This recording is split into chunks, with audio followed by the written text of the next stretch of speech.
ಹಬ್ಬದ ದಿನವೇ ಯುವಕರ ಮಧ್ಯ ಮಾರಾಮಾರಿ ನಡೆದಿದೆ.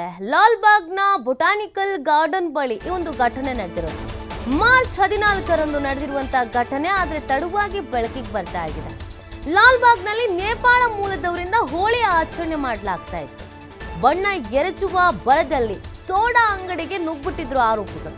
ಟೇಬಲ್ ಬೀಳಿಸಿದ್ದಕ್ಕೆ ಬೈದಿದ್ದ ಸೋಡಾ ಅಂಗಡಿ ಮಾಲೀಕ. ಎಲ್ಲರೂ ಒಟ್ಟಿಗೆ ಬಂದಿದ್ರಿಂದ ಪೈಪ್ನಲ್ಲಿ ಹೊಡೆಯೋಕೆ ಯತ್ನ ಮಾಡಲಾಗಿದೆ.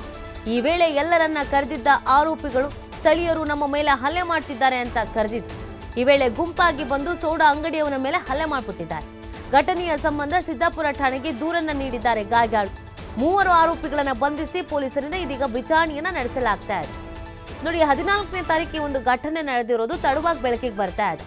ಹೋಳಿ ಹಬ್ಬದ ಸೆಲೆಬ್ರೇಷನ್ ನಲ್ಲಿ ಇದ್ರಂತೆ ಬಣ್ಣ ಎರಚಿಕೊಳ್ಳುವಂತ ಸಂದರ್ಭದಲ್ಲಿ ಈ ನೂಕಾಟ ತಳ್ಳಾಟ ಎಲ್ಲ ಆಗಿದೆ. ಕೊನೆಗೆ ಅಲ್ಲೇ ಸೋಡಾ ಅಂಗಡಿಯವನ ಟೇಬಲ್ ಏನಿತ್ತು ಆ ಟೇಬಲ್ ಮೇಲೆ ಬಿದ್ದುಬಿಟ್ಟಿದ್ದಾರೆ. ಅದಕ್ಕೆ ಅಂಗಡಿಯವರು ಹೇಳಿದ್ದಾರೆ, ನೋಡ್ಕೊಳ್ರಪ್ಪ ಒಂಚೂರು ಅಂತ. ಅಷ್ಟಕ್ಕೆ ಇಷ್ಟು ದೊಡ್ಡ ಗಲಾಟೆ ಆಗಿರೋದು.